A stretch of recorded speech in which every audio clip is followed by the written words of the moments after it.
പുത്തനുഷസ്സിൻ പൂഞ്ചിറകിന്മേൽ പുതിയൊരു വർഷമുണർന്നു. പാരിടമാകെ പാലിനുടയവൻ കാന്തി കതിരു ചൊരിഞ്ഞു.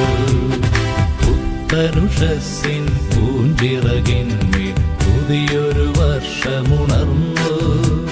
ജീവിതത്തിൻ്റെ ഒരു ഭാഗമാണ് പുതുക്കൽ അഥവാ റിന്യൂവൽ എന്നുള്ളത്. കാലാവധി കഴിഞ്ഞവ പുതുക്കുവാൻ നാം ശ്രദ്ധിക്കാറുണ്ടല്ലോ. പാസ്പോർട്ട് പുതുക്കിയില്ലെങ്കിൽ പിന്നീട് അത് ഉപയോഗിച്ച് യാത്ര ചെയ്യുവാൻ കഴിയുകയില്ല. അതുപോലെ തന്നെ പല കാര്യങ്ങളും രജിസ്റ്റർ ചെയ്തത് അതാത് സമയത്ത് പുതുക്കേണ്ടതാണ്. ലൈസൻസ് പുതുക്കണം. ഇങ്ങനെ പലതും നിത്യജീവിതത്തിൻ്റെ ഭാഗമായി പുതുക്കിക്കൊണ്ടിരിക്കുന്നു. പഴയ വീട് പൊളിച്ച് പുതിയ വീട് പണിത് അതിൽ താമസിക്കുമ്പോൾ എത്രയോ സന്തോഷകരമായിട്ട് അനുഭവമാണ് ഉണ്ടാകാറുള്ളത് അല്ലേ? പുതിയ മോഡൽ വാഹനം വാങ്ങുമ്പോൾ അതുപോലെ തന്നെയാണ്. വലിയ സന്തോഷമാണ് അതിൽ യാത്ര ചെയ്യുമ്പോൾ. ദൈവവചനത്തിൻ്റെ അടിസ്ഥാനത്തിൽ ഈ വിഷയം ചിന്തിക്കുന്നത് നല്ലതാണ് എന്ന് ഞാൻ കരുതുന്നു. നമ്മുടെ ജീവിതം അല്ലെങ്കിൽ നമ്മുടെ ശരീരം നിമിഷം തോറും പുതുക്കപ്പെട്ടുകൊണ്ടിരിക്കുന്നു. ജനനം മുതൽ ഈ പ്രക്രിയ തുടർന്നുകൊണ്ടിരിക്കുന്നു. ശൈശവവും ബാല്യവും കൗമാരവും യൗവനവും താണ്ടി വാർദ്ധക്യത്തിലേക്ക് എത്തുന്നതിനിടയിൽ ഒരുപാട് മാറ്റങ്ങൾ നമ്മുടെ ശരീരത്തിലും മനസ്സിലും സംഭവിച്ചുകൊണ്ടിരിക്കുന്നു. ഒരു വർഷം അവസാനിച്ച് പുതിയൊരു വർഷത്തിലേക്ക് പ്രവേശിക്കുമ്പോൾ പുതിയ തീരുമാനങ്ങളും പ്രതിജ്ഞയുമൊക്കെ എടുക്കുന്നു. പഴയതൊക്കെ അതോടെ അസ്തമിക്കുന്നു. ഓരോ ദിവസവും കഴിയുമ്പോൾ പുതിയ ദിവസത്തിലേക്ക് നാം പ്രവേശിക്കുന്നു. പുതിയ സംരംഭങ്ങൾ തുടങ്ങുമ്പോഴും പുതിയ ജോലിയിലേക്ക് പ്രവേശിക്കുമ്പോഴും പുതിയ പ്രതീക്ഷകൾ നാം സ്വപ്നം കാണുന്നവരാണ്.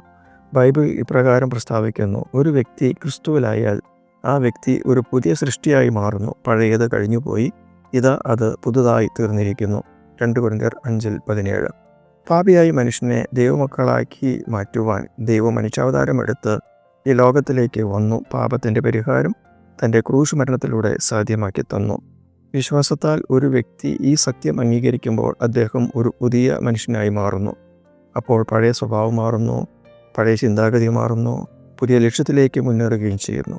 മുമ്പിലത്തെ നടപ്പ് സംബന്ധിച്ച് വഷളായി പോകുന്ന പഴയ മനുഷ്യനെ ഉപേക്ഷിച്ച് നിങ്ങളുടെ ഉള്ളിലെ ആത്മാവ് സംബന്ധമായി പുതുക്കം പ്രാപിച്ച് സത്യവും നീതിയും വിശുദ്ധിയുമുള്ള ദൈവാനുരൂപമായി സൃഷ്ടിക്കപ്പെട്ട പുതുമനുഷ്യനെ ധരിച്ചുകൊള്ളുവിൻ എന്ന് എഫേസ്യർ 4:22 അപ്പോസ്തലനായ പൗലോസ് പ്രസ്താവിക്കുന്നു. 2024 നമ്മെ വിട്ടുപോവുകയാണല്ലോ. പുതിയ വർഷത്തിലേക്ക് പ്രവേശിക്കുകയാണ്. ഇന്നലെയെ പിന്തള്ളി ഇന്ന് വന്നു ചേർന്നു. നാളെ നമുക്കുള്ളതാണോ? ഒന്നിനും ഉറപ്പില്ലാത്ത ജീവിതത്തിൻ്റെ ഉടമകളാണ് നാം ഓരോരുത്തരും. ഓരോ നിമിഷവും പിന്തള്ളി നാം മുന്നേറുന്നത് അന്ത്യത്തിലേക്കാണ് എന്നുള്ള യാഥാർത്ഥ്യവും കൂടി ഉൾക്കൊള്ളേണ്ടത് അത്യാവശ്യമാണ്. അതുകൊണ്ട് ഈ വർഷാവസാനത്തിൽ ഒരു പുതുക്കപ്പെട്ട ജീവിതത്തിൻ്റെ ഉടമയായി ജീവിക്കുവാൻ തീരുമാനിക്കുക. അപ്പോൾ നാളെയെക്കുറിച്ചുള്ള ആശങ്ക മാറിപ്പോകും. ജീവിതത്തെ ദൈവകരങ്ങളിൽ ഏൽപ്പിക്കുക. നിത്യത ദൈവത്തോടൊപ്പമാണെന്ന് ഉറപ്പുവരുത്തുക. എല്ലാവർക്കും പുതുവത്സരാശംസകൾ നേർന്നുകൊള്ളുന്നു. God bless U.